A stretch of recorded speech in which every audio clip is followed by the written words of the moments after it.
A paz do Senhor. Hoje nós vamos estar estudando a segunda epístola de Pedro, onde ela se difere da primeira epístola, porque a primeira epístola de Pedro, ela trata de problemas externos, enquanto a segunda trata de problemas internos. Vamos nos lembrar que a primeira epístola de Pedro vem falar, encorajando a igreja diante do sofrimento e da perseguição. Lembrando que na época que Pedro escreve a primeira epístola, a igreja vem passar por uma grande perseguição devido ao grande incêndio que houve em Roma, causado pelo imperador Nero, o qual ele acusou os cristãos de terem causado esse incêndio. Então se começa a primeira grande perseguição dos gentios contra a igreja. Já a segunda epístola, ela trata das questões internas da igreja, quando há o surgimento de falsos mestres que introduzem falsas doutrinas e heresias dentro da igreja. Diante disso, Pedro vê a necessidade de estar escrevendo a segunda carta, reforçando os ensinamentos e a doutrina da igreja, aonde ele traz os ensinamentos contra as heresias que haviam introduzido.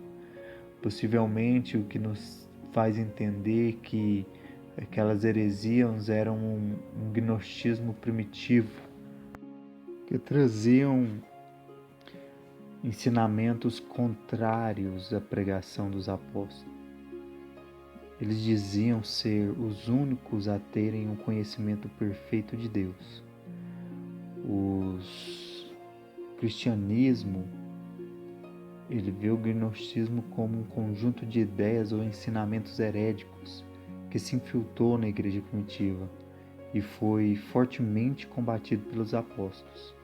Dentre as várias heresias pregadas, o gnosticismo negava a encarnação de Jesus Cristo, tendo como base o seu ensino como o dualismo, o contraste dualista, de que toda matéria é inerentemente má, só o espírito é bom.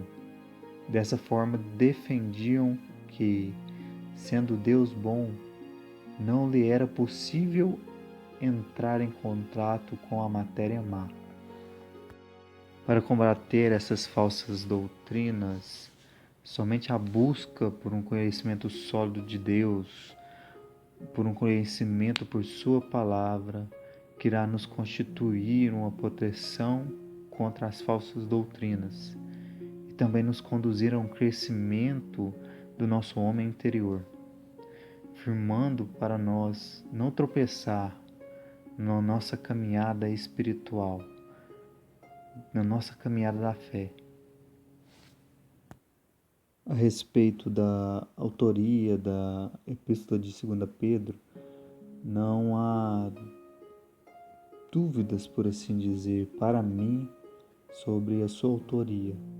Já no primeiro versículo do primeiro capítulo, ele nos vai demonstrar quem ele é e o seu apostolado, como está escrito: Simão Pedro, servo e apóstolo de Jesus Cristo, aos que conosco alcançaram a fé igualmente preciosa pela justiça do nosso Deus e Salvador Jesus Cristo.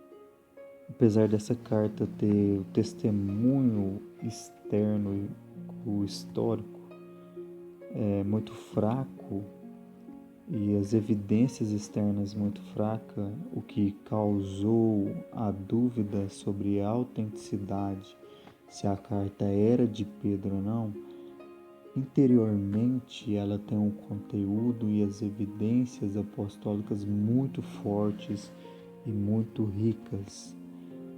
Desde o primeiro versículo ela já traz a referência ao nome de Simão Pedro, isto é, o mesmo Simão que é mostrado em Atos dos Apóstolos no capítulo 15, versículo 4. O mesmo Simão que é mostrado nos Evangelhos. No versículo 13 e 14 do capítulo 1, ele nos mostra que ele já sabia sobre a morte dele, sobre a perda dele, ao qual ele iria deixar o tabernáculo, isto é, o teu corpo, que foi algo ao qual Jesus já havia profetizado ele no Evangelho de João, capítulo 21, versículo 18.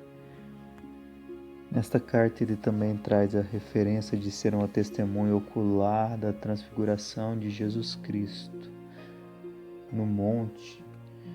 Ele também diz que é a segunda carta ao qual ele escreve, o que faz referência à primeira carta de Pedro, ou seja, a primeira epístola, o que quer dizer que essa era a segunda vez que ele estava escrevendo. Ele também mostra uma intimidade com o apóstolo Paulo, chamando ele de irmão amado, no versículo 15 e 16, no terceiro capítulo, mostrando sobre os ensinamentos de Paulo, ao qual os ignorantes e insensatos distorciam os ensinamentos do próprio Paulo. Ele também faz a referência aos ensinamentos dos apóstolos, trazendo para nós todo este peso e essa autenticidade diante do conteúdo. O que mais traz divergência e discussão acerca da autoridade dessa segunda epístola de Pedro é devido à escrita, porque a primeira epístola de 1 Pedro ela é considerada uma epístola onde o escritor mostra um certo erudição, ser culto. Já a segunda carta de Pedro mostra já uma simplicidade de alguém mais rústico e simples de escrever. Então, o que se entende acerca daqueles que creem, que aceitam a autenticidade dessa carta sendo de Pedro, o autor, é que Pedro usava amanuenses, isto é, ele usava pessoas para escrever, o qual ele ditava e as pessoas escreviam, como ele relata já na primeira epístola acerca de Silvano, que também era conhecido como Silas, que havia escrevido para ele. Acerca da data, a época que foi escrita, certamente foi entre 64 a 67, no período provavelmente que Pedro estava preso. Isso mesmo ele mostra já desde o primeiro capítulo, no versículo 13 e 14, ao qual ele faz a referência que ele, o corpo dele, que aquele tabernáculo já estava pronto, ou seja, já estava próximo de ser tirado, ou seja, de ser morto, de ser levado. Então ele ali ele já demonstra que ele estava já preso. E devido a essa data, significa que pelo fato dele estar preso, ele morreu antes de Nero se suicidar, porque Nero morre em 68, no Anno Domini, o qual mostra que ele foi preso ou escreveu essa carta mais ou menos nesse período entre 64 a 67. O tema principal dela é advertência acerca dos falsos mestres e dos escarnecedores, para combater a influência das falsas doutrinas. A grande ênfase à palavra de Deus e acerca do cumprimento das promessas divinas. Os destinatários, essa carta é destinada, assim como a primeira, à Ásia Menor, o qual ele cita já no capítulo 3, dizendo que ele havia escrito essa segunda carta. Então faz referência que essa carta é uma carta católica, ou seja, uma carta universal escrita para toda a igreja naquela época. Não tinha especificado para quem iria mandar, mas sim para a igreja, as pessoas que estavam dispersas e sendo perseguidas. Já na introdução do primeiro capítulo, nos é mostrado sobre a vida espiritual. No primeiro versículo, ele se apresenta como autor, dessa epístola, que é Simão Pedro, já trazendo a nós acerca da fé e igualdade preciosa. No segundo versículo, ele traz uma saudação com a graça e a paz e desejando a multiplicação dessa graça e dessa paz através do conhecimento de Deus e também de nosso Senhor Jesus Cristo. Já no terceiro versículo, ele nos traz a riqueza espiritual. Ele traz para nós, mostrando tudo aquilo que nós havíamos ganhado, tudo aquilo que nós havíamos adquirido desde já, para estar combatendo as falsas doutrinas, para estar mostrando tudo aquilo que eles iriam perder. Perceba bem que Deus, do segundo ao terceiro versículo, ele vai trazer isso demonstrando a riqueza que as pessoas iriam perder naquela época, visto como seu divino poder nos deu tudo o que diz respeito à vida e à piedade, pelo conhecimento daquele que nos chamou pela sua glória e virtude. Já no quarto versículo, as promessas que nos é dada, perceba-se que ele diz que nos tem dado preciosas e grandíssimas promessas, para que por elas fiqueis participantes da natureza divina, o que diz respeito que através da palavra nos foi dadas essas promessas. Por aquele que nos chamou, isto é, por Jesus Cristo, ele nos deu a promessa que nós fiquemos participantes da natureza divina e que nós escapamos da corrupção do mundo, nós escapamos da condenação eterna através dessa promessa, através de tudo aquilo que nos foi dado, uma vida espiritual, todas as riquezas que nos foi dada espiritualmente. No versículo 5, ele nos traz a referência que, por causa de tudo aquilo que Deus nos deu, toda a bênção, toda a promessa, que nós viéssemos dedicar diligentemente a tamanha salvação, a tamanha bênção que nos foi dada, a vida eterna, que nós viéssemos acrescentar a fé e a virtude, ou seja, a dedicação a buscar o conhecimento, a buscar a palavra da verdade e buscar, já no versículo 6, buscar de modo moderado, ou seja, com moderação, com paciência e com amor. E que esse amor não fosse somente acerca de um amor qualquer, mas um amor fraternal, ou seja, um amor de irmão, cuidando um dos outros. A referência do amor fraternal é o versículo 7.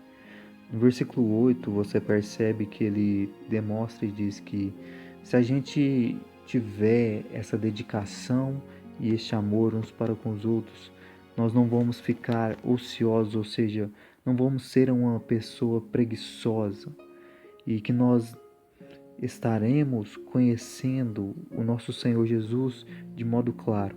Você percebe e veja já no versículo 9, pois aquele que não tem essas coisas é cego e tem a vista muito curta, tendo se esquecido da purificação dos seus antigos pecados. O que isso quer dizer?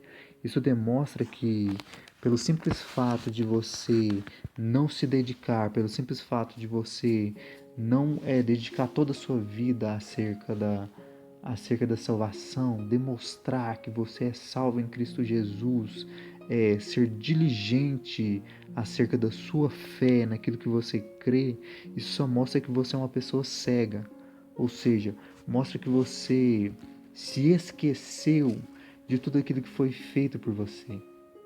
Você percebe isso muito claro hoje em dia na nossa atualidade. Você vê que as pessoas que antes viviam no mundo das drogas, que antes eram pessoas perdidas, prostitutas, e às vezes aceitam a Jesus Cristo, acabam se tornando, por dizer assim, fariseus.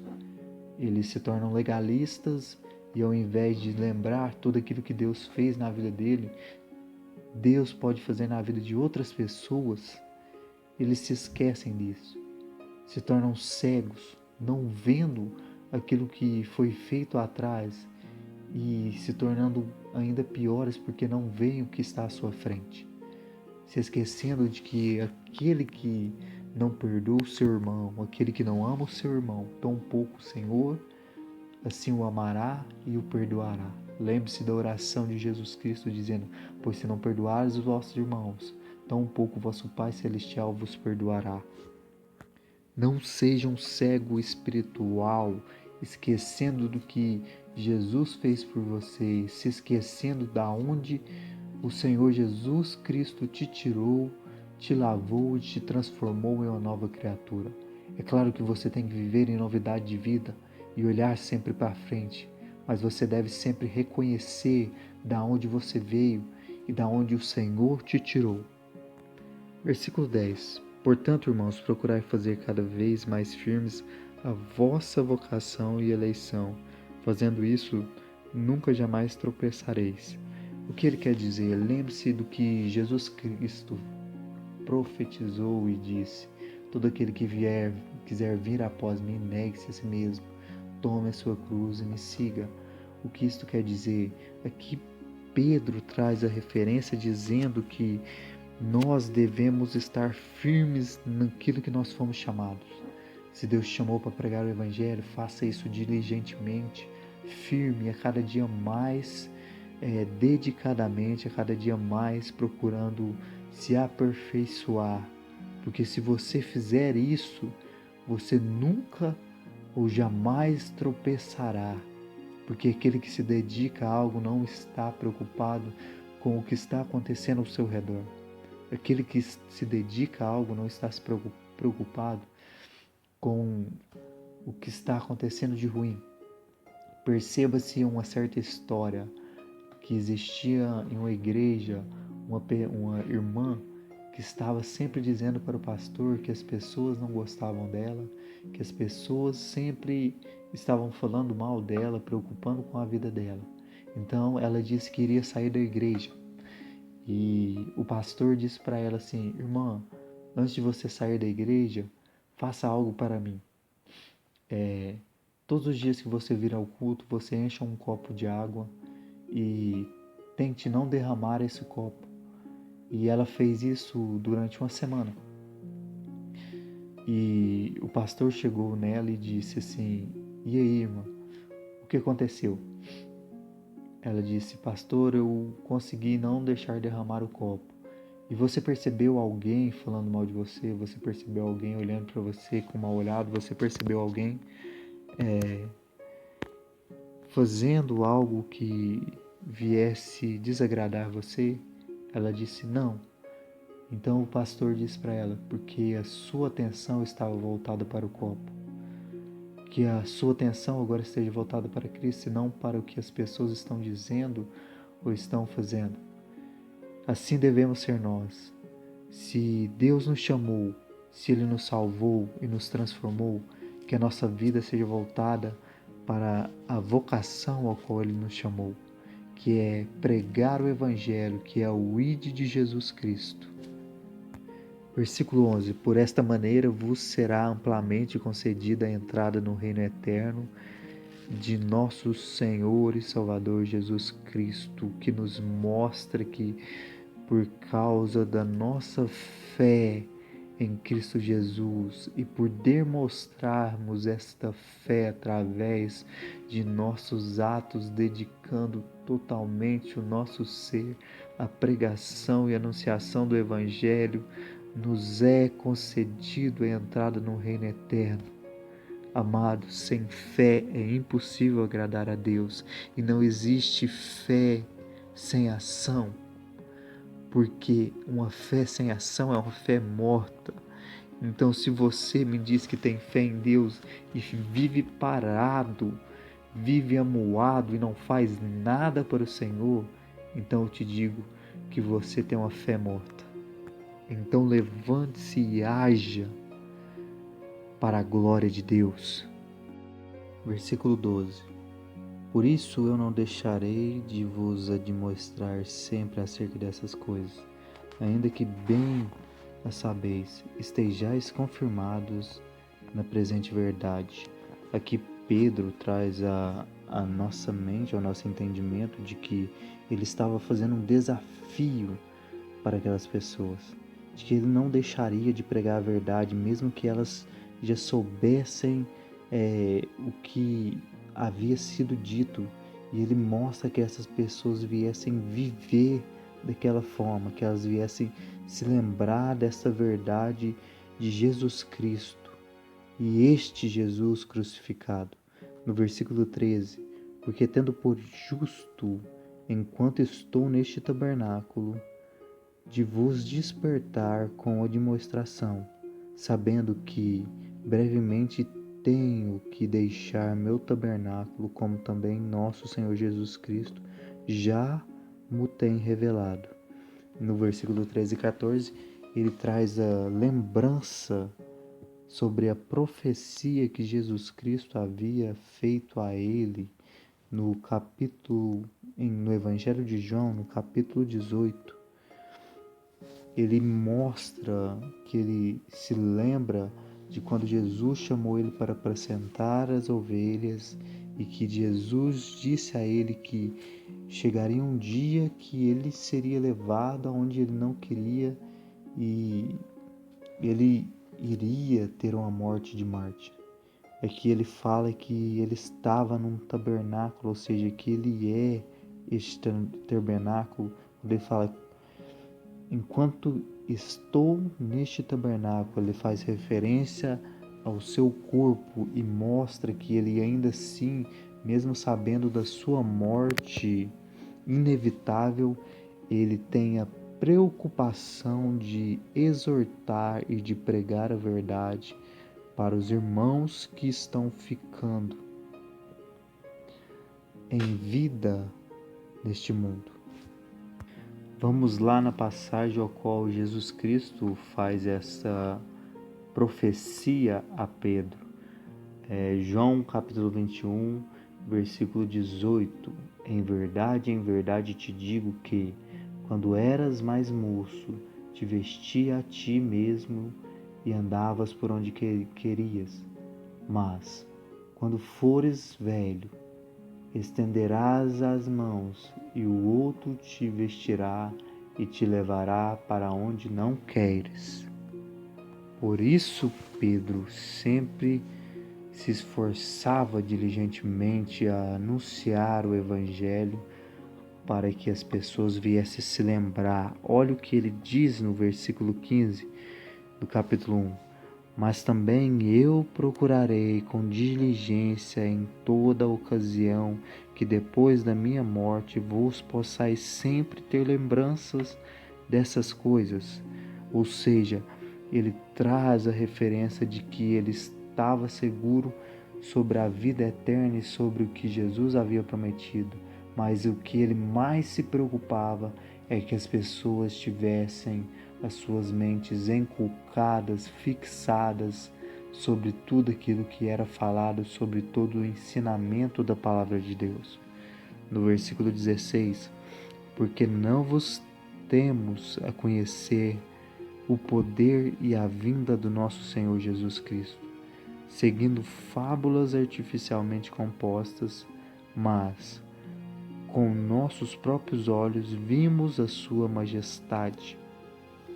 Aqui ele faz referência acerca daquilo que ele viu, que muitas das vezes aquele povo estava se desviando, seguindo fábulas e histórias, ou seja, doutrinas falsas, diferente dele que estava pregando a verdade, porque ele era uma testemunha ocular da primeira vinda de Jesus Cristo e ele tinha visto a sua glória, ou seja, a sua transfiguração, que nos é citada em Mateus capítulo 17, versículo do 1 ao 8, quando Jesus sobe ao monte e ele se transforma em um corpo de glória, onde a testemunha era Pedro, Tiago e João. e o qual ele também nos vai dizer já no próximo versículo, porquanto ele recebeu de Deus, Pai, honra e glória, quando lhes foi dirigido a seguinte voz a ele enviada da magnífica glória: Este é o meu Filho amado, em quem me tenho comprazido. Isso faz referência também à mesma passagem que eu acabei de citar de Mateus, capítulo 17, versículo do 1 ao 8, ao qual Pedro fala para Jesus que iria fazer uma tenda para ele, Moisés e Elias. E então a presença do Senhor, ou seja, a glória do Senhor se manifesta ali como uma nuvem e há uma voz dizendo: Este é o meu Filho amado, em quem eu tenho prazer. A ele vocês devem ouvir e a ele vocês devem seguir. E Pedro mostra aqui, dizendo que ele era uma testemunha de tudo isso, que ele tinha visto tudo isso e que não era fábulas e histórias, ao contrário do que os falsos mestres haviam ensinado ali, fábulas, historinhas de criança, ao qual aquele povo estava sendo enganado e deixando a verdade, deixando a sã doutrina e deixando a palavra de vida eterna para seguir fábulas.